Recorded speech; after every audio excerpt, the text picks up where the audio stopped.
Hello friends, welcome to another new session of history from class 10th under the topic of print culture and modern world। देखो, हमने समझ लिया था कि किस प्रकार से भारत में प्रिंट कल्चर जो था वो डेवलप होना शुरू हो गया था, ठीक है। और हम ये भी देख लेते हैं कि भाई जब प्रिंटिंग कल्चर भारत में आया तो उसने एक तरीके की भूख पैदा कर दी, है ना, नई तरीके की राइटिंग्स की, नई तरीके के लेखन शैली की, है ना। As more and more people could now read and they wanted to see their own lifes. अब ज्यादातर लोग लिखना सीख चुके थे, पढ़ना सीख चुके थे और अब वो चाहते थे अपने ही जीवन को देखना चाहते थे, अनुभवों को देखना समझना चाहते थे, इमोशंस को समझना चाहते थे, रिलेशनशिप्स रिश्तों को समझना चाहते थे, ठीक है। और अपने ही रिलेशन को देखना समझना चाहते थे, एक्सपीरियंस को। ये क्या मतलब है सर, अपनी ही लाइफ को कैसे देखना समझना चाहते थे? बेटा, क्योंकि ये सारी चीजें रिफ्लेक्ट हो रही हैं उनमें जो हम रीड करते हैं, जो हम पढ़ रहे हैं, उसमें ये सारी ही चीजों का रिफ्लेक्शन दिखाई दे रहा है। जो नॉवेल है, नॉवेल मतलब कि जो उपन्यास है, वो क्या है? That is a literary form which had developed in Europe, ideally catered to this need, ठीक है। लिटरेरी फॉर्म का मतलब है कि साहित्यिक, समथिंग रिलेटेड विद लिटरेचर, है ना। तो एक साहित्यिक आर्ट है जिसको हम क्या बोलते हैं? नॉवेल बोलते हैं। और हम पाते हैं कि ये जो नॉवेल है ये यूरोप में डेवलप हुआ था, ठीक है। और ये इस ही नीड को फुलफिल करता था, इस जरूरत को। किस जरूरत को? कि भाई लोग अपने जीवन को, अपने एक्सपीरियंसेस को अब देखना चाहते थे, जो इन नॉवेल्स के थ्रू रिफ्लेक्ट होता था। क्यों? क्योंकि नॉवेल जो है, एक कहावत है ना कि साहित्य समाज का आईना है। Anything that is going in the society that can be easily reflected in the novels, ठीक। आज के टाइम में सेम चीज सिनेमा के लिए हम कह सकते हैं कि सिनेमा जो मॉडर्न फॉर्म में हम कह सकते हैं कि लिटरेचर है, तो हम कह सकते हैं कि सिनेमा भी समाज का आईना है ना। तो जो भी चीजें समाज में हमको देखने को मिलती हैं वो कहीं ना कहीं नॉवेल में भी आ जाती हैं, या जो चीजें नॉवेल या सिनेमा में आ जाती हैं हम कह सकते हैं कि वो समाज में हो रही होती हैं। बात समझ में आ गई? ठीक है। It soon acquired distinctively Indian forms and styles. तो आया तो ये यूरोप से था, लेकिन धीरे धीरे फिर इसने भारत की जो तौर तरीके थे उनको एक्वायर कर लिया, भारत के डाइवर्स कल्चर को एक्वायर कर लिया और उसके आधार पर ढल के नॉवेल भारत में लिखे जाने लगे। भारत के जो रीडर्स थे, भारत में जो पढ़ने वाले थे, है ना, उनके लिए इन नॉवेल्स ने, इन किताबों ने एक नई ही दुनिया खोल दी, खोलकर सामने रख दी। चाहे वो अनुभव की बात करें, है ना, चाहे ह्यूमन लाइफ को समझने की बात करें, अलग अलग मानव जीवन को अलग अलग पर्सपेक्टिव से समझना आप लोगों को आ रहा था। हमको समझ में आ रहा था, लखनऊ में रहने वाले व्यक्ति को बंगाल की प्रॉब्लम समझ में आ रही थी, आसाम में रहने वाले या फिर साउथ में रहने वाले व्यक्ति की प्रॉब्लम समझ में आ रही थी, या साउथ में रहने वाला व्यक्ति समझ रहा था कि अब लखनऊ वाले हमारी प्रॉब्लम को किस तरीके से समझते हैं या बंगाल वाले हमारी प्रॉब्लम को किस तरीके से समझते हैं। दैट मीन्स कि भाई for reader it opened up new worlds of experience and give a vivid sense of diversity of human lifes, ठीक है। अब कई सारी और नई साहित्यिक कलाएं सामने आने लगी दुनिया में, रीडिंग की दुनिया में सामने आने लगी। इसमें लिरिक्स हो गए, शॉर्ट स्टोरीज हो गई, छोटी कहानियां हो गई, एसेज हो गए, ठीक है। एसेज किस पर? जो सोशल और पॉलिटिकल टॉपिक्स हैं, है ना, सामाजिक और राजनीतिक टॉपिक्स हैं, मैटर्स हैं, उन पर इससे अलग अलग तरीके से इन्होंने जो मानव जीवन है उसके बारे में लिखना शुरू किया, जो लोगों की फीलिंग है उसके बारे में लिखना शुरू किया, जो पॉलिटिकल और सोशल रूल्स है जो कि इन सारी चीजों को शेप दे रहा है ना, जो राजनीतिक और सामाजिक तरीके से रूलिंग की जा रही है वो इन सारी चीजों को किस प्रकार से शेप दे रहा है वो भी यहां पर समझने की कोशिश करी गई। 19वीं सेंचुरी खत्म होते होते एक नया जो दृश्यमान संस्कृति थी वो सामने आने लगी, एक नया विजुअल कल्चर सामने आने लगा, ठीक है। क्यों? क्योंकि भाई बहुत बड़ी मात्रा में भारत में प्रिंटिंग प्रेसेस एस्टैब्लिश कर दिए गए थे, तो अब विजुअल इमेजेस जो थी उनको कई बड़ी मात्रा में रिप्रोड्यूस किया। जैसे कि ये देखो, ये एक विजुअल इमेज है ना, ये एक विजुअल इमेज है, इसको बड़ी मात्रा में रिप्रोड्यूस किया जा सकता था, इसकी कई सारी कॉपीज बनाई जा सकती थी, है ना। पहले या तो इसको हाथ से पेंटिंग किया जाए तो उसमें बड़ा टाइम लगता था, तो अब ऐसे जो विजुअल सीन्स होते थे उनको बड़ी मात्रा में बहुत जल्दी रिप्रोड्यूस किया जा सकता था। कई सारे पेंटर, जैसे कि इसमें से राजा रवि वर्मा एक इंपॉर्टेंट रहे, इन्होंने इस मास सर्कुलेशन के लिए एक कई सारी पेंटिंग्स बनाई। यानी कि ये क्या हर किताब में जाके पेंटिंग बनाते थे? नहीं, अगर वही होता तो प्रिंट मीडिया का फिर फायदा क्या। ये मान लो पेंटिंग बना देते थे और इनकी बनाई पेंटिंग की कॉपीज बहुत तेजी से बनने लगती थी, ठीक है। तो राजा रवि वर्मा ने इस काम के लिए कई सारी पेंटिंग्स बनाई। इसके अलावा कई सारे पुअर वुड इनग्रेवर्स थे जिन्होंने वुड ब्लॉक्स बनाए। वुड ब्लॉक्स क्यों बनाए? वुड ब्लॉक पेंटिंग के लिए। वुड ब्लॉक पेंटिंग समझी थी ना हमने क्या थी? उन्होंने वुड ब्लॉक पेंटिंग के लिए वुड ब्लॉक बनाए, है ना। कई सारे वुड ब्लॉक जो थे उसकी दुकानें खोली कहां पर, लेटर प्रेस के आसपास, जहां पर ये सब प्रिंटिंग वगैरह का काम होता था, ठीक है। और इनको एम्प्लॉयमेंट भी दिया गया, इन प्रिंट शॉप्स में इनको नौकरी भी दी गई, ठीक। कई सारे सस्ते किस्म के प्रिंट्स थे, कैलेंडर्स थे, जो कि बाजार में बहुतायात में अवेलेबल थे। इनको अब गरीब भी खरीद कर ला सकते थे और अपने घरों में सजा सकते थे, ठीक है। ये जो प्रिंट्स थे, these prints were shaping the popular ideas about modernity and tradition, ठीक। कैसे, मैंने बताया ना कि यूरोप के विचार अब भारत में आ रहे थे। यूरोप के विचार क्यों आ रहे थे? ऐसे आ रहे थे कि भाई भारत के लोग यूरोप में पढ़ने जा रहे थे, फिर वो जब भारत आते थे तो भाई किताबें लिखते थे और उन किताबों में उन आइडियाज को फिर से लिखते थे। तो ये जो मॉडर्निटी और नए ट्रेडिशन, परंपरागत रूढ़ियों के खिलाफ, रिलीजन के खिलाफ, और नए जो रिलीजियस थॉट्स, नए राजनीतिक विचार, political thoughts, political beliefs, political principles, जो नए प्रिंसिपल्स है डेमोक्रेसी के, इक्वालिटी के, वो सब सामने आ रहे थे। समाज में जो बदलाव होना है उसको किताब के थ्रू, अपने विचारों को किताब के थ्रू प्रकट करना, ये सारी चीजें देखने में आ रही थी। 1870 आते आते कई सारे कैरिकेचर्स और कार्टून्स पब्लिश होने लगे थे, कई सारे न्यूज़पेपर्स के अंदर, जर्नल्स के अंदर, जो कि उस समय का जो सोशल और पॉलिटिकल, सामाजिक और राजनीतिक व्यवस्था थी उस पर कमेंट करते थे। ये कैरिकेचर क्या होता है, कार्टून क्या होता है? कार्टून तो तुम समझते होगे। कैरिकेचर क्या होता है? वो कार्टून की ही छोटी फॉर्म होता है, बस एक जोक की तरीके, बहुत कम शब्दों में व्यंग्य होता है या सरकाज्म होता है, ठीक है, जिससे आपको थोड़ी थोड़ी हंसी आए और किसी व्यवस्था पर, किसी खराब कुरीति पर चोट करना हंसी के माध्यम से, उसको बोलते हैं हम व्यंग। और व्यंग जब चित्रों के माध्यम से दिखाया जाए तो उसको हम बोलते हैं कैरिकेचर। और कार्टून तो आप सबने देखे ही होंगे। इसमें से कई सारे कैरिकेचर्स ऐसे होते थे जो भाई उन इंडियंस का मजाक उड़ाते थे जो कि वेस्टर्न आइडियोलॉजी, वेस्टर्न टेस्ट और वेस्टर्न कपड़ों से बहुत ज्यादा प्रभावित थे, क्योंकि ये वो टाइम था कि अंग्रेजों को भारत में अच्छा माना जाता था, अंग्रेज कपड़ों को अच्छा माना जाता था, जो कोई कुछ अंग्रेजी था वो अच्छा माना जाता था। तो कई सारे भारतीय थे जो अंग्रेजों की तरह बन के घूमते थे, उनकी तरह बात करते थे, उनकी तरह कपड़े पहनते थे, और इन भारतीयों का जो अंग्रेजों की तरह घूमते थे उनका भारत के कुछ लोग मजाक उड़ाते थे, जो इन सारी चीजों को अच्छा नहीं समझते थे, अंग्रेजों को अच्छा नहीं समझते थे। और ये सारे मजाक इन्हीं कार्टून्स और कैरिकेचर्स के माध्यम से उड़ाए जाते थे, ठीक है। क्यों? क्योंकि इनको लगता था कि ये अंग्रेजों को कॉपी करके स्वयं को भूल रहा है, अपनी संस्कृति को भूल रहा है। जबकि कुछ और लोग थे जिनको डर था कि इस तरीके से जो सोशल चेंज है वो आ जाएगा, सामाजिक व्यवस्था में परिवर्तन आ जाएगा। जैसे कि हमने देखा कि जब राजा राममोहन रॉय ने ऐसी कोशिशें की तो लोगों को किस प्रकार से डर लगा, ठीक है। There were imperial caricatures lampooning nationalist as well as nationalist cartoons criticising imperial rule, ठीक है। इंपीरियल का मतलब होता है साम्राज्यवादी, ठीक है, साम्राज्यवादी, जिसकी मेंटालिटी एम्पायर को बढ़ाने की हो या साम्राज्य को बढ़ाने की हो, उसको बोलेंगे साम्राज्यवादी। तो क्या ब्रिटिश जो थे वो इंपीरियलिस्ट थे ही, तो लगातार भारत की जगहों पर कब्जा कर रहे थे, किसी भले ट्रेड के लिए कर रहे थे, कर तो रहे थे, है ना। तो और कुछ नेशनलिस्ट थे जो राष्ट्रवाद की बात करते थे, भारत की बात करते थे, सेल्फ रूल की बात करते थे। तो ये राष्ट्रवादी क्या थे? नेशनलिस्ट थे। तो ये नेशनलिस्ट, ये जो इंपीरियलिस्ट पॉलिसी थी, यानी कि जो ब्रिटिश की पॉलिसी थी, इनका मजाक उड़ाते थे, ठीक है।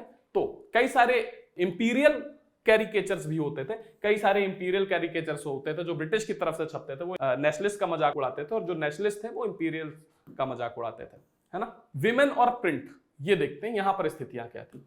जो लाइफ थी, है ना, life and feelings of women began to be written in particularly vivid and intense ways. औरतों की लाइफ के बारे में भारत के समाज को बहुत कुछ पता नहीं था। वैसे पता जरूर था, लेकिन उस स्थिति का जिक्र करना बड़ा मुश्किल था, समझना समाज के लिए बड़ा मुश्किल था, क्योंकि औरतों की स्थिति बहुत ही खराब थी। लेकिन इस समय जब राइटिंग के लिए चीजें आ गई तो हम देख पाते हैं कि औरतों की लाइफ और फीलिंग के बारे में भी बहुत अलग अलग तरीके से और बहुत गंभीर तरीके से लिखा जाने लगा। औरतें जो थी उन्होंने भी पढ़ना शुरू कर दिया, और इसलिए हम देखते हैं कि जो उस समय के मिडिल क्लास फैमिलीज थी या मध्य वर्गीय परिवार थे, वहां पर औरतों ने बहुत ज्यादा पढ़ाई करी, किताबों को पढ़ना शुरू किया। कई सारे हस्बैंड जो लिबरल होते थे और कई सारे पिता जो लिबरल होते थे। लिबरल का मतलब क्या होता है? लिबरल शब्द जो है लिबर्टी से बना हुआ है, ठीक है। लिबर्टी का मतलब क्या होता है? फ्री, है ना, फ्री होना, है ना। मेरे ऊपर जो कोई बंधन ना लगाए तो हम उसको बोलेंगे लिबरल। अगर मैं कोई भी बात बोलता हूं, हर व्यक्ति उस बात को काट देता है, अपनी बात मेरे ऊपर थोपता है, तो वो लिबरल नहीं है। बात समझ में आ गया? जो मुझे फ्री नहीं रहने देता वो लिबरल कैसे? अब हम देख पा रहे हैं कि कई सारे हस्बैंड्स थे जो बहुत लिबरल थे, कई सारे पिता थे जो बहुत लिबरल थे। वो अपनी बेटियों को और अपनी पत्नियों को पढ़ाने लगे, लेकिन वो इतने लिबरल भी नहीं थे कि उनको पढ़ाने के लिए स्कूल्स भेजते घर के बाहर। हालांकि वो पढ़ाने लगे, घर ही पर रह करके पढ़ाने लगे, है ना। और कई सारे तो ऐसे थे जिन्होंने औरतों को स्कूल भी भेजा। जब विमेन स्कूल सामने आए तब उनको स्कूल में भेजना शुरू किया। अब धीरे धीरे चेंजेस आते हैं, सीधे बॉयज स्कूल में नहीं डाल देंगे, अभी तक घर से नहीं निकल रहे, तो चेंजेस धीरे धीरे आते हैं। पहले तो पढ़ना शुरू किया, घर में पढ़ना शुरू किया, फिर बाहर, तो चेंजेस धीरे धीरे आते हैं, है ना। तो जब विमेन स्कूल सेटअप हुए तो पढ़ने भी भेजा, सिटीज से बाहर भेजा गया, फिर शहर से बाहर भेजा गया। तो मिड 19th सेंचुरी तक ऐसी स्थिति बन गई थी कि कई सारे सिटीज और टाउन्स में विमेन्स के लिए स्कूल्स बनने लगे थे। कई सारे जर्नल्स सामने आए, है ना।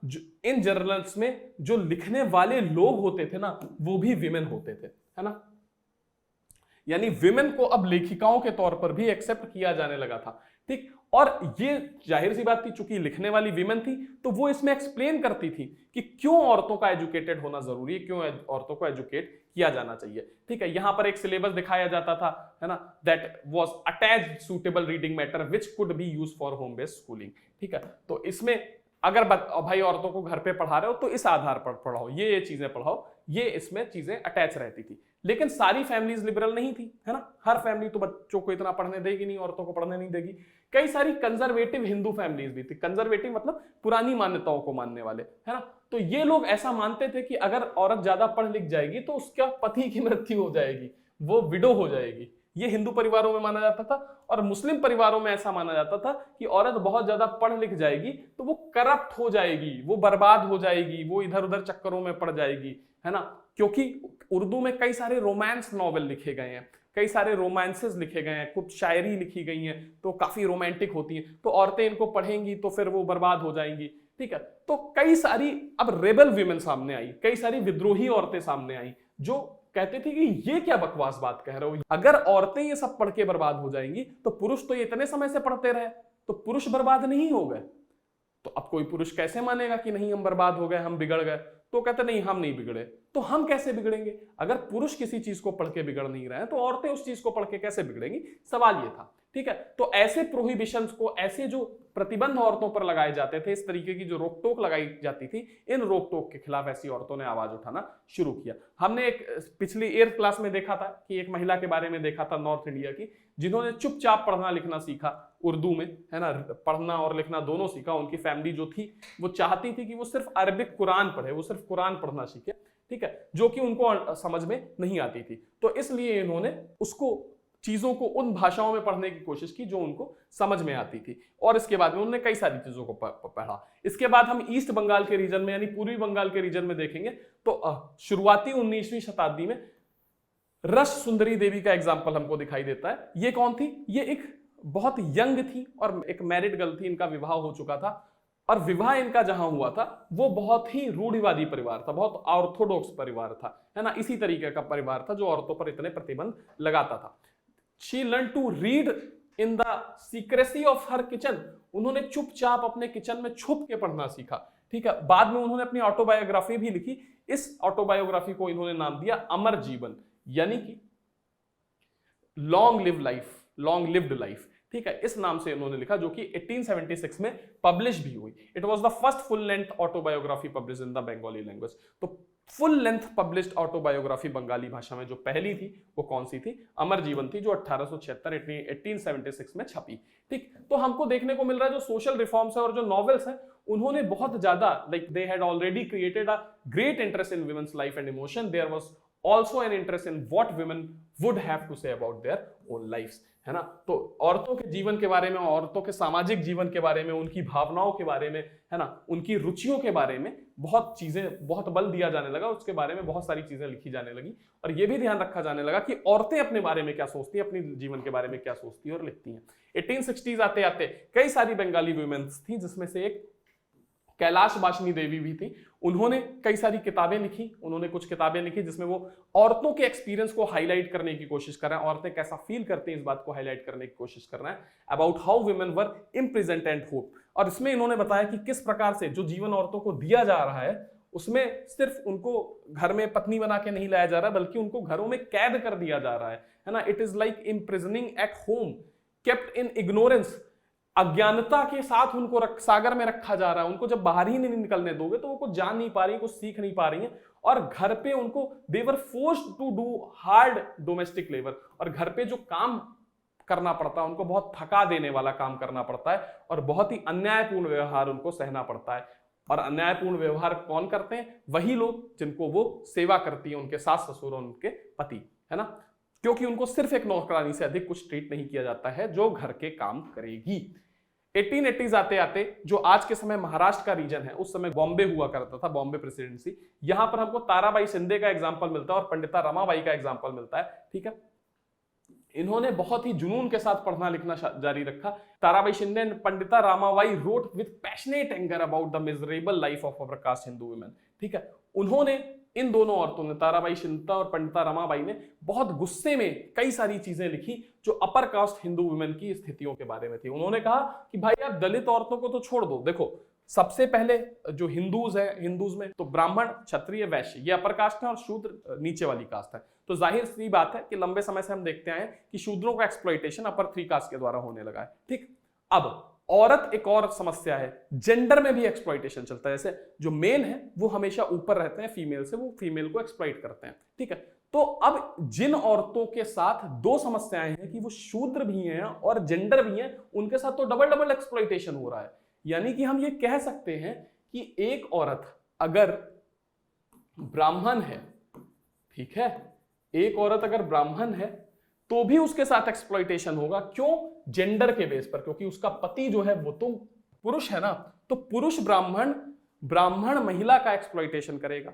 इसी प्रकार जो दलित पुरुष है वो दलित महिला का एक्सप्लॉइटेशन करेगा, और दलित महिला का एक्सप्लॉइटेशन ब्राह्मण महिला भी करेगी और ब्राह्मण पुरुष भी करेगा। तो तुम समझ रहे हो कि दलित महिला को कितना एक्सप्लॉइटेशन झेलना पड़ रहा है, एक अपने धर्म की वजह से और एक अपने जेंडर की वजह से। बात समझ में आ रही है? ठीक है, तो इन दोनों औरतों ने, यानी कि पंडिता रमाबाई ने और ताराबाई शिंदे ने अपर कास्ट हिंदू की औरतों की इस स्थिति के बारे में लिखा। उन्होंने कहा कि आप भाई दलित औरतों को छोड़ दीजिए, अपर कास्ट हिंदू वुमेन को भी अपने घर में इस तरीके से ट्रीटमेंट झेलना पड़ता है जिसकी कोई अति नहीं है। खासकर जो औरतें विधवा हो जाती हैं उनकी लाइफ को तो एकदम बर्बाद कर दिया जाता है। उनको सादा खाना दिया जाता है, पहनने के लिए कपड़े नहीं दिए जाते, उनके बाल छोटे छोटे काट दिए जाते हैं, वो एकदम सुंदर ना लगे, ठीक है, जिससे कि उनका जीवन बहुत नीरस सा बना दिया जाता है। उनको कहीं सोशल गैदरिंग में नहीं बुलाया जाता है जहां लोग इकट्ठा होते हैं, शादी ब्याह में उनका आना अशुभ माना जाता है ना। तो ऐसे ही हम देखते हैं कि एक तमिल नॉवेल लिखी गई, उसमें एक विमेन के बारे में लिखा गया कि what reading meant to women who were so greatly confined by social regulation. जिन औरतों पर इतने प्रतिबंध, इतने सामाजिक प्रतिबंध आपने लगा रखे हैं, उन औरतों के लिए पढ़ने का क्या मतलब था, ये इस तमिल नॉवेल में जिक्र मिलता है। For various reason my world is small, more than half my life is happiness has come from books. इसमें एक जिक्र मिलता है, लिखा हुआ फ्रेज मिलता है कि एक औरत के द्वारा कि भाई कई सारे कारणों की वजह से मेरी दुनिया बहुत स्मॉल है। घर ही पे कन्फाइन कर दिया, भाई दुनिया तो स्मॉल होगी ही, है ना, कहीं जाने ही नहीं देते हो, दुनिया तो स्मॉल होगी। ठीक, तो बहुत सारे कारणों की वजह से मुझे घर की 4 दीवारी में आपने रोक के रख दिया है और मेरी आधी से ज्यादा जिंदगी की जो खुशियां हैं वो किताबों से आई हैं। While Urdu, Tamil, Bengali and Marathi print culture had developed early, Hindi printing began seriously only from the 1870s। तो जो उर्दू है, तमिल है, बंगाली और मराठी प्रिंट कल्चर है, ये पहले ही डेवलप हो गया, लेकिन हिंदी प्रिंटिंग की शुरुआत गंभीर रूप से सीरियसली कब हुई? 1870s में शुरू होती है। ठीक है, जल्द ही हम देखते हैं कि एक बहुत बड़ा हिस्सा, ठीक है, बहुत बड़ा हिस्सा ऐसा आएगा सामने जो औरतों की एजुकेशन के लिए डिवोटेड होगा, अपने आप को समर्पित कर देगा। 20वीं शताब्दी की शुरुआत में कई सारे जर्नल्स लिखे जाएंगे, है ना, कुछ जर्नल्स को विमेंस के द्वारा एडिट किया जाएगा और ये जर्नल धीरे धीरे बहुत पॉपुलर होते जाएंगे। ये औरतों के इश्यूज को धीरे धीरे डिस्कस करने लगेंगे, जिसमें विमेन एजुकेशन की बात है, उनकी विडोहुड की बात है, उनकी विडो रिमैरिज की बात है। ठीक है, और बाद में जो नेशनल मूवमेंट में औरतों का पार्टिसिपेशन और नेशनल मूवमेंट से संबंधित इश्यू भी पब्लिश किए जाएंगे। इसमें से कुछ जो है that were offered household and fashion relations to women. अब जाहिर सी बात है कि वो चीजें भी लिखी जाएंगी जिन पर स्वाभाविक तौर पर औरतों का झुकाव रहा, जैसे कि इसमें फैशन की से रिलेटेड चीजें लिखी जाएंगी और कई लोग सलाह देने लगेंगे कि औरतों को हाउस होल्ड काम कैसे करने चाहिए, है ना। तो धीरे धीरे फिर इंटरटेनमेंट की दुनिया आएगी, मनोरंजन की दुनिया आएगी, शॉर्ट स्टोरीज लिखी जाएंगी, सीरियलाइज नॉवेल यानी कि धारावाहिक उपन्यास लिखे जाएंगे औरतों को, जो बहुत अच्छे लगेंगे। ठीक है, आगे हम देखते हैं पंजाब का रीजन अगर हम देखें, यहां पर स्थिति क्या होगी? एक फोक लिटरेचर, धीरे धीरे फोक लिटरेचर मतलब कि लोक साहित्य बहुत ज्यादा मात्रा में प्रिंट होने लगेगा शुरुआती 19वीं 20वीं शताब्दी में। इसमें राम चड्ढा जो है वो बहुत फास्ट सेलिंग नॉवेल प्रोड्यूस करना शुरू करेंगे। इसमें से सबसे इंपॉर्टेंट कौन सा है? स्त्री धर्म विचार है, जो कि विमेन को यह बताएगा कि किस प्रकार से स्त्री धर्म विचार मतलब स्त्री मतलब औरत, धर्म मतलब कि कोड ऑफ कंडक्ट, किस तरीके से जीवन जीना, ये औरतों को सिखाने की कोशिश की जाएगी। मतलब कि अभी तक आपने औरतों को कन्फाइंड रहना सिखाया घर में, आप उनको निकलने ही नहीं दे रहे हो, अब वो सारी बातें आप किताबों में लिख दे रहे हो। ठीक है, मतलब कि आपको औरतों में डेवलपमेंट पसंद ही नहीं आ रहा है। तो इस किताबों के तहत उन्होंने बताने की कोशिश की कि औरतों को आज्ञाकारी कैसे रहना चाहिए। इसके बाद हम देखते हैं खालसा ट्रैक्ट सोसाइटी है ना, जो सिख धर्म से संबंधित थी, उसने कई सारी सस्ती सस्ती बुकलेट्स पब्लिश करना शुरू किया इसी तरीके के मैसेजेस के साथ। इनमें से कई सारी जो थी डायलॉग्स के फॉर्म में थी। डायलॉग्स मतलब एक औरत की बातचीत होती थी दूसरी औरत या किसी पुरुष के साथ कि, और इस बातचीत से यह दिखाने की कोशिश की जाती थी कि अच्छी औरतों की क्वालिटी कैसी होनी चाहिए। बंगाल में एक बहुत बड़ा एरिया, सेंट्रल कलकत्ता में है ना, सेंट्रल एरिया का एक बड़ा हिस्सा जिसको the Battala was devoted to printing of popular books. तो ये बट्टाला रीजन के आसपास सिर्फ इस तरीके की पॉपुलर किताबें ही छापी जाती थी। तो यहां पर आप बहुत सस्ते सस्ते एडिशंस खरीद सकते थे, चाहे वो रिलीजियस किताबें हो गए, चाहे रिलीजियस स्क्रिप्चर्स हो गए है ना, चाहे कोई लिटरेचर हो गया यानी कि मनोरंजन की किताबें भी आप खरीद सकते थे। ठीक है, इसके अलावा कई ऐसा साहित्य जिसको ऑब्सीन माना जाता है, अश्लील माना जाता है, स्कैंडलस माना जाता है ना, तो वैसी चीजें भी आप यहां पर जाकर के खरीद सकते थे। 19वीं शताब्दी का अंत आते आते बहुत सारी किताबें जो थी बहुत बड़ी मात्रा में पब्लिश होने लगी, जिसमें इलस्ट्रेशंस बने होते थे है ना, ऐसे चित्र बने होते थे, that was illustrated with wood cuts and colour lithographs. ठीक है, तो इसको कैसे छापा जाता था? लकड़ियों में डिजाइन बना के इंक से छाप दिया जाता था है ना। तो वो सारी चीजें मैंने तुमको बताई, उभरी डिजाइन बना के। और इसमें फिर कई सारे पेडलर्स होते थे, मतलब कि जो फेरी लगा के चीजें बेचते हैं, घर घर घूम के चीजें बेचते हैं। तो इन्होंने बट्टाला जाते थे, बट्टाला से इन किताबों को इकट्ठा करते थे, फिर घरों में फेरी लगा लगा के इन किताबों को बेचते थे। ठीक है, जिससे औरतों को ये किताब इजिली अवेलेबल होती थी। जब उनके घर के पास ये किताबें बिकने आती थी तो औरतें उन्हें खरीद लेती थी और अपने खाली समय में इन किताबों को पढ़ा करती थी। ठीक, अच्छा, तो ये प्रिंट का औरतों पर क्या प्रभाव रहा है ये हमने देख लिया। अब प्रिंट ने किस प्रकार प्रभावित किया किसको? गरीब लोगों को, ये समझने की कोशिश करता है। बहुत सस्ती और छोटी छोटी किताबें जो थी वो मार्केट में आ चुकी थी। कब? 19वीं सेंचुरी आते आते। ठीक है, मद्रास के जो आसपास के रीजन के कस्बे हो गए है ना, और वहां पर ये किताबें बिकने लगी, सड़कों पर किताबें बिकने लगी। ठीक है, अब जो गरीब लोग थे वो भी बाजारों में जाते थे इन किताबों को खरीदने के लिए। कई सारी पब्लिक लाइब्रेरीज सामने आने लगी। अर्ली 20वीं सेंचुरी की 20वीं शताब्दी की शुरुआत से ये पब्लिक लाइब्रेरीज सामने आने लगी है ना। लोगों की जो पहुंच है वो किताबों तक बढ़ती हुई हमको दिख जाएगी। ये लाइब्रेरीज ज्यादातर शहरों में देखने को मिलेंगी हमको, या टाउन्स में देखने को मिलेंगी। ठीक है, या कई बार हमको उन गांवों में भी, गांवों में बहुत कम मात्रा में, पर उन गांवों में जहां पर समृद्धि है, ठीक ठाक लोग धनवान है, पैसे वाले हैं है ना, क्योंकि वहां पर ऐसी लाइब्रेरी को सेटअप करने के लिए पैसा भी तो खर्च होगा है ना। For rich local patron setting up library was a way of acquiring Prestige. तो जो अमीर लोग होते थे वो अगर लाइब्रेरी लगा देते तो उनकी इज्जत और बढ़ जाती थी, उनकी प्रतिष्ठा और बढ़ जाती थी। 19वीं शताब्दी का अंत आते आते जो कास्ट डिस्क्रिमिनेशन का इश्यू था, यानी कि जो जाति व्यवस्था को लेकर के भेदभाव था, उसका इश्यू धीरे धीरे बहुत जोर पकड़ने लगा और इसके खिलाफ चीजें फिर किताबों में लिखी जाने लगी, एस्से लिखे जाने लगे। इसके बाद हम देखते हैं ज्योतिबा फुले सामने आते हैं। वही ज्योतिबा फुले का जिक्र किया, कास्टिज्म को हटाने में योगदान दिया इन्होंने और इनकी पत्नी सावित्रीबाई फुले ने। ये मराठा पाइनियर रहे है ना, प्रणेता रहे लो कास्ट मूवमेंट के। किसके? मराठा में, महाराष्ट्र में ये मूवमेंट इन्होंने चलाया और इन्होंने कास्ट सिस्टम की जो बुरी बातें थी उनको हाईलाइट करने के लिए किताब लिखी 1871 में, जिसका नाम गुलामगिरी था। फिर 20वीं शताब्दी में डॉक्टर भीमराव अंबेडकर आए महाराष्ट्र में ही, और इसके ये तो बहुत बड़े दलित चेतना के उत्थान बिंदु के तौर पर इन्होंने काम किया। बाद में हमारे कॉन्स्टिट्यूशन फादर भी बने है ना, तो दलितों के लिए काफी काम इन्होंने किया। फिर जिक्र आता है ईवी रामास्वामी नाइकर का, ये मद्रास में रहे। ठीक है, इनको पेरियार के नाम से भी जाना जाता है। तो जैसा कि हमने देखा कि भाई मद्रास के अंदर ईवी रामास्वामी नाइकर, जो कि पेरियार के नाम से भी जाने जाते थे, इन्होंने भी काफी कुछ लिखा कास्ट इश्यूज पर, और इनकी राइटिंग्स को पूरे भारत में पसंद किया गया, पूरे भारत में पढ़ा गया।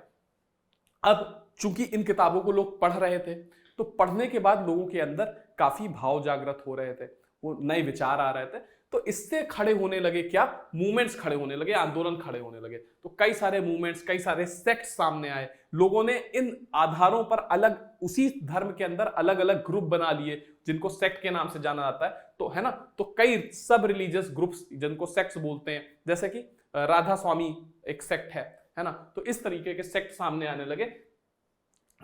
तो यहां पर लिखा हुआ कि local protest movement and sect also created a lot of popular journal and tracts criticizing ancient scriptures, envisioning a new and just future। ठीक है, तो यानी कि जब ये मूवमेंट्स आंदोलन शुरू हुए, इनके सामने सेक्ट्स आए, तो इन सेक्ट्स ने कई सारे जर्नल्स और कई सारी पत्रिकाएं प्रोड्यूस करना शुरू किया, छापना शुरू किया, जो कि पुरानी किताबों को, पुराने जो धार्मिक स्क्रिप्चर्स थे उनको क्रिटिसाइज करती थी और एक नए और न्यायपूर्ण फ्यूचर, भविष्य की कामना करती थी। फिर हम देखते हैं कि धीरे धीरे जो फैक्ट्रीज के अंदर वर्कर्स थे उन्होंने भी they too overlooked and lacked the education to write much about their experiences. ठीक है, तो ये वर्कर्स भी अपने एक्सपीरियंस के बारे में बहुत ज्यादा नहीं लिखते थे, जो कि बाद में देखने को मिलेगा हमको कि शुरू होने लगा। बट काशी बाबा एट कानपुर, अब ये वही बता रहे हैं कि कब वर्कर्स ने लिखना शुरू किया। जो फैक्ट्रीज में वर्कर्स काम करते थे उसमें एक काशी बाबा नाम का वर्कर था, है ना, जो कानपुर में रहता था, कानपुर से बिलोंग करता था, मिल वर्कर। इसने एक किताब पब्लिश करी जिसका नाम था छोटे और बड़े का सवाल। ये किताब उसने 1938 में पब्लिश करी, जो कि लिंक दिखाती थी कास्ट और क्लास की एक्सप्लॉइटेशन के बीच में, कि किस प्रकार जैसे कास्ट में एक्सप्लॉइटेशन होता है, जिस प्रकार ऊपर कास्ट के लोग नीचे कास्ट के लोगों को एक्सप्लॉइट करते हैं, शोषित करते हैं, उसी प्रकार अमीर गरीब का शोषण करता है ना, रिच क्लास पुअर क्लास का शोषण करती है। कास्ट और क्लास दो अलग अलग चीजें है ना। कास्ट मैंने बता दिया 4, ब्राह्मण क्षत्रिय शूद्र वैश्य, और इसी तरीके से क्लास होती है ना। क्लास दो तरीके से मानी जाती है, हैव्स और हैव नॉट, जिनके पास है और जिनके पास नहीं है, अमीर और गरीब, ऐसे हम बस समझ सकते हैं। ठीक है, तो इसी तरीके का यहां पर भी हमको देखने को मिलता है कि भाई इनकी जो किताब थी छोटे और बड़े का सवाल, ये कास्ट और क्लास का जो डिफरेंस है उसको पॉइंट आउट करती थी। ठीक है, आगे हम देखते हैं उनके बीच में रिलेशन दिखाती थी, कास्ट और क्लास का एक्सप्लॉइटेशन सेम है, इस तरीके का रिलेशन दिखाने की कोशिश करती थी। The poems of another Kanpur mill worker, इसके अलावा कानपुर का एक और मिल वर्कर था जिसकी जो पोएम्स थी, है ना, जिसकी जो पोएम्स थी वो काफी छपी, और ये जो मिल वर्कर था ये सुदर्शन चक्र के नाम से लिखता था। 1935 से 1955 तक इसकी काफी किताबें सुदर्शन चक्र के नाम से छपी, that were brought together and publish in a collection called सच्ची कविताएं। और इसकी जो पोएम्स थी ये सच्ची कविताएं नाम के कलेक्शन में छपी। 1930s आते आते बेंगलोर जो था, बेंगलोर के अंदर कॉटन मिल वर्कर्स थे, उन्होंने लाइब्रेरी सेटअप कर दी, है ना। जो कपास के खेतों में या कपास की मिलों में काम करने वाले वर्कर्स थे उन्होंने लाइब्रेरीज की स्थापना करी, जिससे वो खुद को एजुकेट कर सके। ठीक, और इन्होंने उसी एग्जाम्पल को फॉलो किया जैसा कि बॉम्बे में वर्कर्स ने किया था, कि उन्होंने अपने लिए लाइब्रेरी सेटअप करी थी। ठीक है, अपने खाली समय में जाकर के यहाँ पर किताबें पढ़ते थे। इन लाइब्रेरीज को सेटअप करने के लिए पैसा कहां से आया?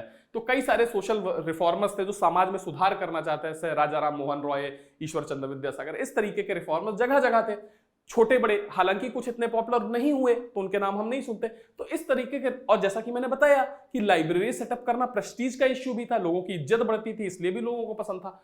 तो जो अमीर है और जो समाज सुधारक है वो इनको पैसे देगा, और वहां से पैसा आया कि भाई इन सोशल रिफॉर्मर्स ने फंड किया बॉम्बे वर्कर्स को, तो उन्होंने ये लाइब्रेरी सेटअप करनी शुरू करी। ठीक है, ट्राइड टू रेस्ट्रिक्ट, क्योंकि इन जो सोशल रिफॉर्मर्स थे इनका मकसद क्या था कि भाई ये जो वर्कर्स अपने पैसे का बड़ा हिस्सा शराब में उड़ा देते हैं, जुए में उड़ा देते हैं, इसकी जगह इनको लिटरेट किया जाए तो ये चीजें खुद ही कम होंगी और वो पैसे की अहमियत समझेंगे। ठीक, और फिर कई बार नेशनलिस्ट लीडर को इन लोगों को जोड़ना था नेशनलिस्ट मूवमेंट से, इन वर्कर्स को, तो इसलिए नेशनलिस्ट मैसेज को, यानी कि राष्ट्रवाद के मैसेज को लोगों तक पहुंचाने के लिए भी ये जरूरी था। एक जो लास्ट टॉपिक यहां पर बच रहा है उसको हम खत्म कर देते हैं कि प्रिंट और सेंसरशिप ने किस तरीके से काम किया।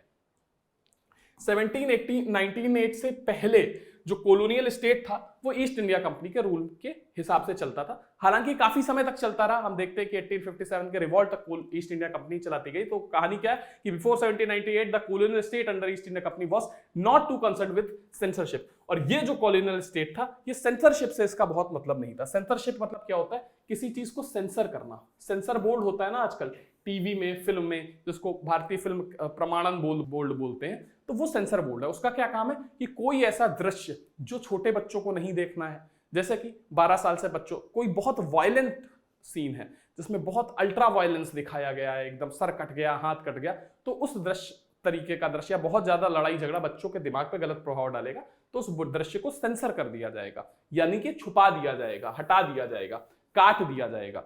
तो इसको बोलते हैं सेंसरशिप। तो सेंसरशिप 1798 से पहले बहुत ज्यादा पॉपुलर नहीं थी, but strangely its early measures to control printed matter were directed against Englishmen in India who were critical of company misrule and hated the actions of particular company officers। हालांकि censorship चलती थी, पर वो censorship किसके लिए चलती थी?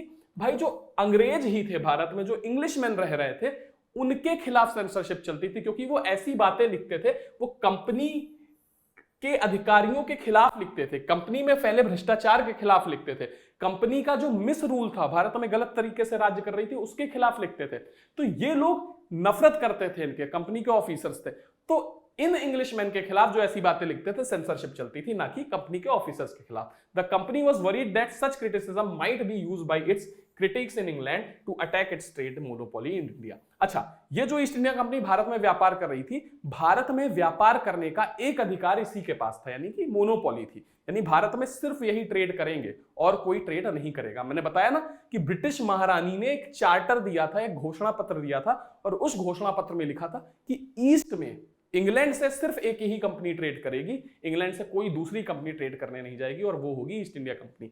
तो इनको खतरा था कि जब ये इंग्लिशमैन कंपनी के खिलाफ लिखेंगे और ये बातें इंग्लैंड में पढ़ी जाएंगी, तो हो सकता है और कंपनीज को परमिशन मिल जाए भारत में व्यापार करने की, इनको कंपटीशन मिलने लगता भारत में व्यापार में, इसलिए ईस्ट इंडिया कंपनी इस चीज से डरती थी। 1820s आते आते कलकत्ता में सुप्रीम कोर्ट स्टैब्लिश हो ही चुका था, 1773-74 में बल्कि हम कहते हैं, है ना।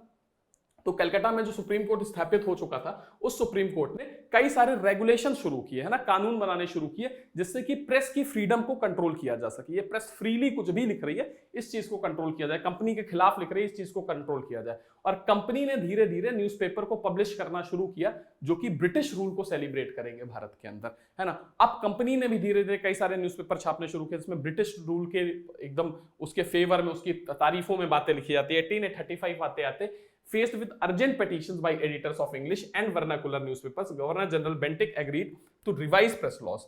ठीक है, तो कई सारे पेटिशंस डाले गए, कई सारी याचिकाएं डाली गई, जो वर्नाकुलर लैंग्वेजेस में पत्र पत्रिकाएं छप रही थी, यानी कि स्थानीय भाषा में उनके एडिटर्स द्वारा, और जो इंग्लिश में छप रही थी उनके एडिटर्स द्वारा। किसको? उस समय गवर्नर जनरल कौन होता था? विलियम बेंटिक होता था। तो उसको याचिकाएं दी गई। पिटीशन मतलब याचिका देना, याचना करना, कुछ मांगना, कुछ डिमांड करना कि भाई इन कानूनों को हटाओ, प्रेस लॉज को वापस से तुम रिवाइज करो, इसको पढ़ो, देखो, स्टडी करो और दोबारा से लाओ।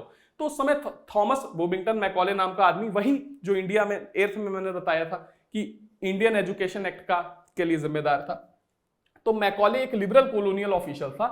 इसने नए लॉज बनाए, है ना, जिससे कि पुरानी फ्रीडम्स को, जो प्रेस की फ्रीडम है, उसको रिस्टोर किया जा सके। इस दौरान 1857 का रिवॉल्ट हो चुका था, और 1857 के रिवॉल्ट के बाद जो एटीट्यूड था प्रेस की फ्रीडम को लेकर के, वो बदल चुका था। इंग्लिशमैन काफी गुस्सा हो चुके थे, और वो चाहते थे कि भाई प्रेस में लिखी बातों की वजह से ही लोग भड़क गए, तो इसलिए वो चाहते थे कि जो नेटिव प्रेस है, यानी भारत में स्थापित जो प्रेस है, उस पर क्लैम्प डाउन किया जाए, उसको दबाया जाए, उसको उस पर कंट्रोल किया जाए। ठीक है, जैसे ऐसे जो वर्नाकुलर न्यूज़पेपर थे, भारतीय भाषाओं में लिखी जाने वाली खबरें थी, वो थोड़ा नेशनलिस्ट विचारधारा की होने लगी, यानी राष्ट्रवादी विचारों को आगे बढ़ाने लगी।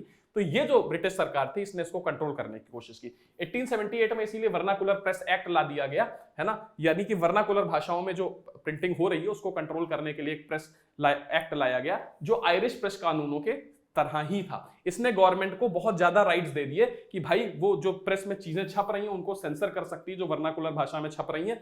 ठीक है, और अब से गवर्नमेंट हमेशा ट्रैक रखेगी, देखेगी कि वर्नाकुलर न्यूज़पेपर में जो बातें लिख रही हैं अलग अलग प्रोविंसेस में, वो कितनी सही हैं। ठीक है, और अगर इसमें कुछ गलत लिखा होता है, ठीक, तो अगर इसको सेडिशियस माना जाता है, यानी सेडिशन का मतलब होता है राजद्रोह, यानी ब्रिटिश सरकार के खिलाफ कोई बात लिखी होती है, तो इस न्यूज़पेपर को चेतावनी दी जाएगी, और अगर इस चेतावनी के बाद भी ऐसी बातें छपती हैं तो प्रेस को सीज कर दिया जाएगा, और जो प्रिंटिंग मशीनरी है उसको जब्त कर दिया जाएगा, और जो एडिटर है उसको सजा दी जाएगी। इतने बड़े मेजर्स के बाद भी जो नेशनलिस्ट न्यूज़पेपर हैं उनमें कोई फर्क नहीं पड़ा, और वो लगातार उसी तरीके से छपते रहे भारत के सभी भागों में। ठीक है, उन्होंने जो औपनिवेशिक मिस रूल है, इनकी ज्यादती के खिलाफ काफी कुछ लिखा, है ना, जो बढ़ती हुई राष्ट्रवादी गतिविधियां थी उसके फेवर में लिखा, मतलब जितनी चीजें अंग्रेज लाए थे जिसको दबाने के लिए, उसके खिलाफ खूब लिखा गया। ठीक है, तो अंग्रेजों ने भी काफी कोशिश करी कि भाई ये जो राष्ट्रवादी लोगों का जो प्रोटेस्ट है, जो नेशनलिस्ट लोगों का प्रोटेस्ट है, इसको खत्म किया जाए। इसकी वजह से हम देखते हैं कि भाई भारत में लगातार प्रोटेस्ट शुरू हुए, है ना। अंग्रेजों ने भारतीयों के ऊपर क्या शुरू किया? भाई अत्याचार शुरू किया, और हमने प्रोटेस्ट शुरू किया। इसी की तरीके से हम देखते हैं कि भाई 1907 में पंजाब के कई सारे क्रांतिकारी यानी रिवॉल्यूशनरीज को डिपोर्ट कर दिया, 1907 में देश निकाला दे दिया। तब बाल गंगाधर तिलक ने इनके खिलाफ लिखा था, इनकी सिंपैथी में, है ना, लिए सिंपैथी प्रकट करते हुए इन रिवॉल्यूशनरीज के प्रति अपने किताब केसरी में लिखा था, जिसकी वजह से उनको जेल में डाल दिया गया। कब? 1908 में, और 6 साल तक जेल में रहे। फाइनली ये 1914 के आसपास छूटे, ठीक है, क्योंकि माना गया कि इन्होंने भड़काया है पूरी दुनिया में वायलेंस को, और केसरी में लिखेगा इनके इसी लेख की वजह से एक अंग्रेज अधिकारी पर रिवॉल्यूशनरी ने गोली भी चलाई, ऐसा इंग्लिश का मानना था। तो आज की क्लास में इतना ही। नेक्स्ट क्लास में हम जो इसके बॉक्सेस हैं इनको डिस्कस कर लेंगे, है ना, इनके बॉक्सेस में को डिस्कस करके कंक्लूड कर देंगे और फिर ये चैप्टर भी खत्म हो जाएगा। आज की क्लास में इतना ही, धन्यवाद।